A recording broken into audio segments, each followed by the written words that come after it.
Commerce ફેકલ્ટીના ડીનના રાજીનામાની માંગ સાથે એમએસ યુનિવર્સિટીમાં ઉગ્ર વિરોધ. મહારાજા સયાજીરાવ યુનિવર્સિટીની કોમર્સ ફેકલ્ટીના પ્રથમ વર્ષના પ્રવેશને લઈને વિવાદ વધુ ઘેરો બન્યો છે.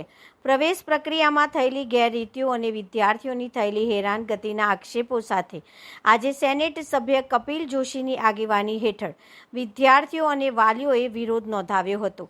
વિરોધ દરમિયાન કોમર્સ ફેકલ્ટીના ડીન પ્રજ્ઞેશ શાહના રાજીનામાની માંગ સાથે ભારે સૂત્રોચ્ચાર કરવામાં આવ્યા હતા. રજૂઆતકર્તાઓનો આક્ષેપ છે કે GCAS પોર્ટલમાં સર્જાયેલા વિવાદ અને વહીવટી ક્ષતિના કારણે ઘણા વિદ્યાર્થીઓના ગુણ ગાયબ થઈ ગયા છે તેમજ તેમના નામે પ્રવેશ યાદીમાં પણ ગાયબ થઈ ગયા છે. વિદ્યાર્થીઓ અને વાલીઓએ જણાવ્યું હતું કે પ્રવેશ પ્રક્રિયા આપવા છતાં અનેક વિદ્યાર્થીઓને યોગ્ય રીતે પ્રવેશ મળી શક્યો નથી, જેના કારણે તેઓ અને તેમના પરિવારોજનોમાં ભારે માનસિક તણાવ પસાર થઈ રહ્યા છે. આ મુદ્દે યુનિવર્સિટીના સત્તાધીશો સમક્ષ રજૂઆત કરવા માટે રજિસ્ટ્રારને આવેદનપત્ર પાઠવવામાં આવ્યું હતું. આવેદનપત્રમાં સમગ્ર પ્રવેશ પ્રક્રિયાની તપાસ કરવાની, જવાબદારો સામે કાર્યવાહી કરવાની તેમજ વિદ્યાર્થીઓને ન્યાય મળે તે માટે તાત્કાલિક પગલાં ભરવાની માંગ કરવામાં આવી હતી.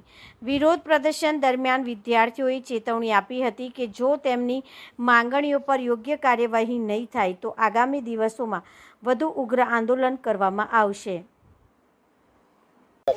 મારું નામ ધ્રુવ દલવાડી છે. હું ધોરણ 12માં 75% આવ્યા હતા અને એન્ટ્રન્સ એક્ઝામમાં આ લોકોએ રિઝલ્ટ શો કર્યું એમાં 85% હતા, પણ એ છતાં પણ મને એડમિશન આપવામાં આવ્યું નથી અને એન્ટ્રન્સ એક્ઝામમાં મને એબસન્ટ બતાવે છે.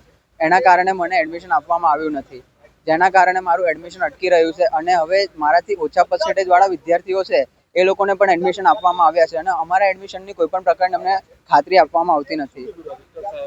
રજિસ્ટર સાહેબ એવું કીધું છે કે હવે તમારા ડોક્યુમેન્ટ વેરિફિકેશન કરીને અમે સખ્તથી સખ્ત કાર્યવાહી કરી અને પગલાં લઈને તમારું એડમિશન અમે નહીં અટકાવવા દઈએ, એવી રીતના અમને સલાહ આપવામાં આવી છે. ધ્રુવ દલવાડી.